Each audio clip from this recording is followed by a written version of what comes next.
कीमती समय दिया, मैं आपका बहुत बहुत आभार व्यक्त करता हूं।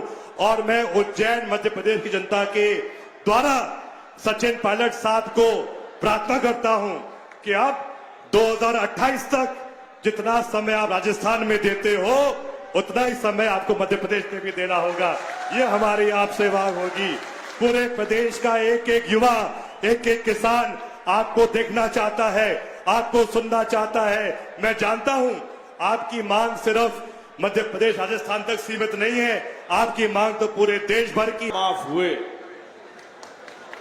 खाद की समस्या नहीं हुई। दिग्विजय सिंह 10 साल मुख्यमंत्री थे, किसान भाइयों को खाद के लिए लाइन लग के और पुलिस के डंडे नहीं खाने पड़े थे। लेकिन जो आपका मुख्यमंत्री है प्रदेश का, वो साफ कहते हैं कि मुझे विधायकों ने नहीं चुना, मुझे पर्ची ने चुना है। क्या कहते हैं? बचे रहो जमीन चोरी से। आप हजारों एकड़ जमीन जा रही है। अध्यक्ष महोदय, कृपया ध्यान दिया जाए। वो किसकी है? वो गुजरात के उद्योगपतियों की है। और उसके पीछे किसका हाथ है ये आप लोग समझते हैं, मुझे कहने की आवश्यकता नहीं। तो भैया, किसान न्याय यात्रा तो सब ठीक है, संभव तभी होगा जो 2028 में आप सबके सहयोग से कांग्रेस पार्टी की सरकार बने, तभी किसानों का भला होगा, किसानों को न्याय मिलेगा और किसानों को खाद मिलेगी और वोट चोरी भी समाप्त होगी। बहुत बहुत धन्यवाद। जय। किसान को यूरिया दो, अन्यथा आपके विधानसभा में हम प्रदर्शन करेंगे, हजारों साथियों को लेकर आएंगे। प्रशासन ने कहा मुख्यमंत्री की विधानसभा में हम आपको अनुमति नहीं देंगे, पर हम बिना अनुमति से मुख्यमंत्री की विधानसभा में एक दिन चलेंगे कि नहीं चलेंगे? जरा हाथ ऊंचा करके बताओ। हमारे देश के पड़ोस में नेपाल में एक तरह से अराजकता है, लोग सड़क पे आ गए। थोड़ा दिन पहले पाकिस्तान पे लोग सड़क पे थे, उससे पहले अफगानिस्तान में लोग सड़क पे थे, उससे पहले श्रीलंका में लोग सड़क पे थे। वर्मा हुआ, एक भी देश भारत से लगा हुआ चाइना को छोड़कर जिसमें लोकतंत्र बचा नहीं है, सब दूर अराजकता है। एक बीजेपी का सचिन जी विधायक कहता है कि भारत में भी कहीं नेपाल जैसे हालात नहीं हो जाए। हम उसकी निंदा करते हैं और उस पर मांग करते हैं कि राष्ट्रद्रोह का केस लगना चाहिए। भारत में इस तरह की कभी भी यातना हो ही नहीं सकती। क्यों? क्योंकि ये देश हमारे पूर्वजों ने बनाया है। क्यों? क्योंकि ये देश कांग्रेस के नेताओं ने अपने बलिदान दे के आजाद कराया है। क्यों नहीं हो सकता कि इस देश को हमारे खून से, कांग्रेस ने अपने खून से सींचा है। इस देश के लोकतंत्र पे भरोसा है आम जनता का। आदरणीय उज्जैन वासियों, आदरणीय प्रदेशवासियों, राहुल गांधी जी एक विजन लेके देश के सामने आए हैं कि इस देश के लोकतंत्र को बचाना है। आप सब साथ दोगे कि नहीं दोगे? हाथ ऊंचे करके बताओ।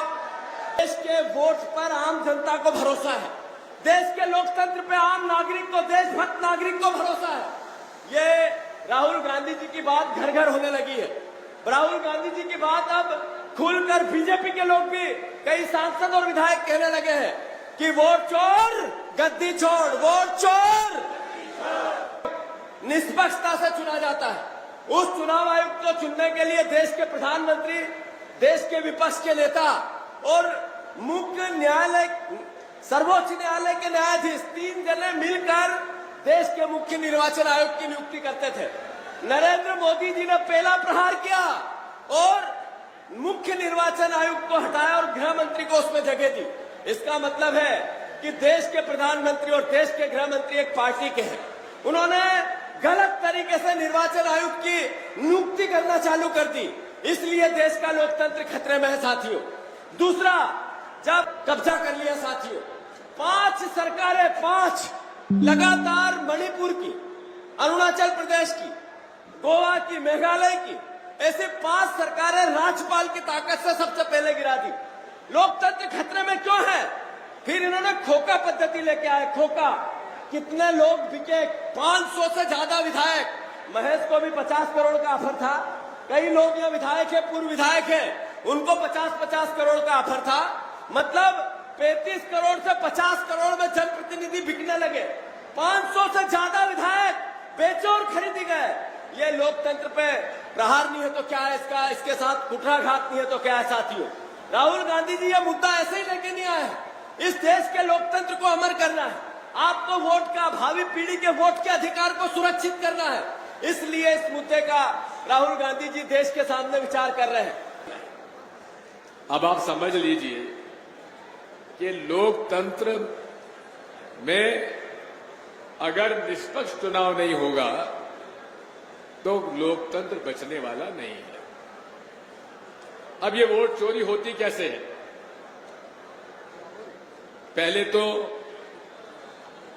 हमारे जितने भी कांग्रेस के कार्यकर्ता हैं उनको समझना पड़ेगा कि पोलिंग बूथ एजेंट और बूथ लेवल एजेंट में फर्क क्या होता है। हमारे अधिकांश कांग्रेस के वर्कर तो छोड़ो, नेता लोग नहीं जानते कि पोलिंग बूथ एजेंट और बूथ लेवल एजेंट में फर्क क्या है। और बूथ लेवल एजेंट वो होता है पार्टी का जो 5 साल वोटर लिस्ट की गड़बड़ी को ना होने दे।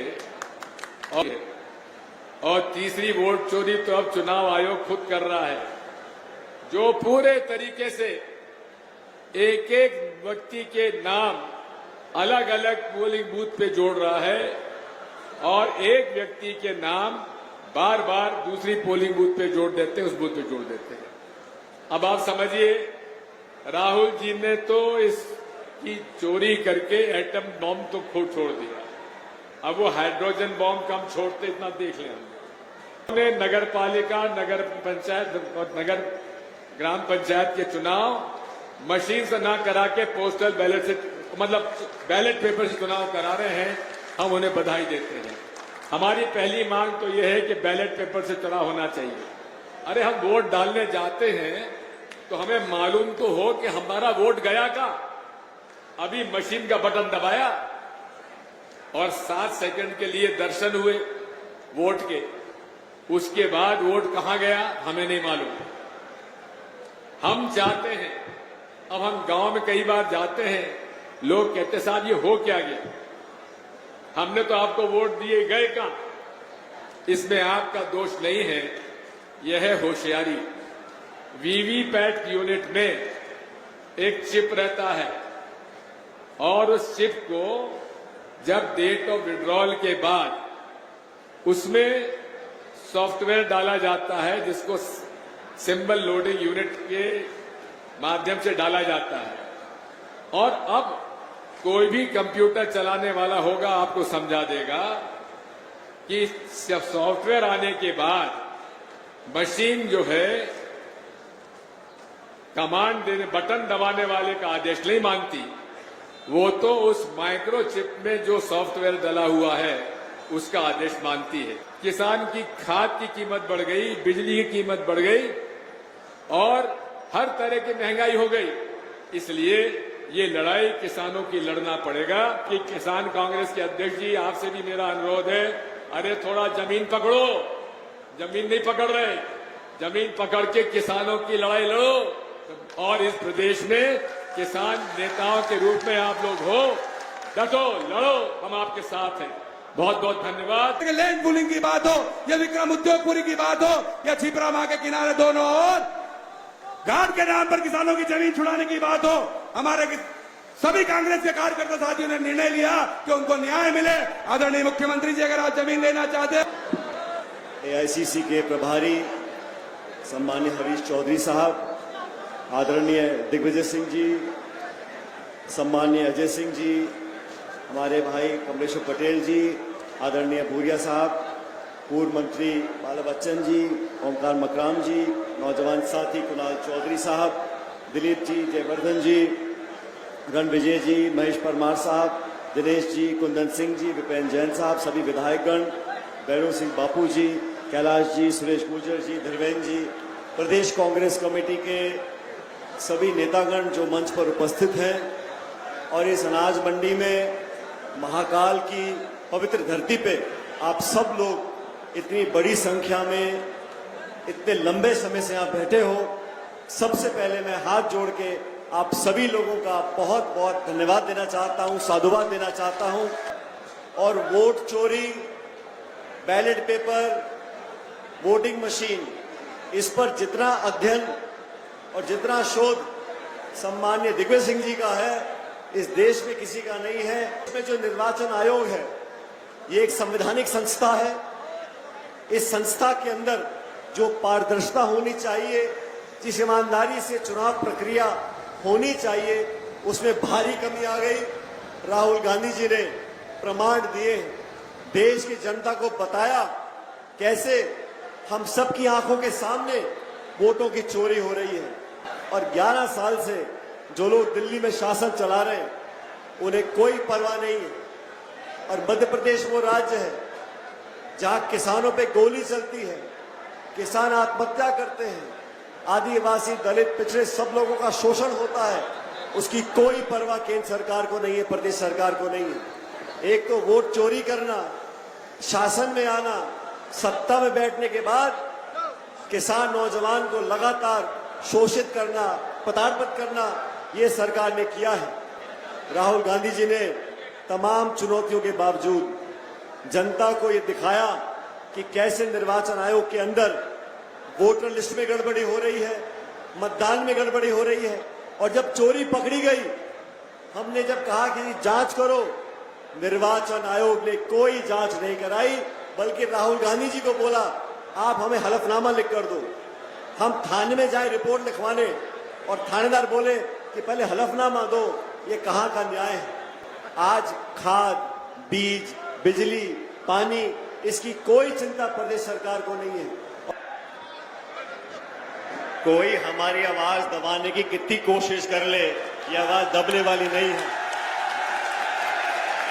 जब जब अन्याय होगा, किसानों का शोषण होगा, बिचौलिए, कालाबाजारी करने वाले जमाखोरों की जब दुकान चलेगी, तो राहुल जी के नेतृत्व में मध्य प्रदेश और देश के किसानों के लिए लड़ने के लिए हम तमाम लोग जो मंच पर बैठे आपके सामने रहेंगे।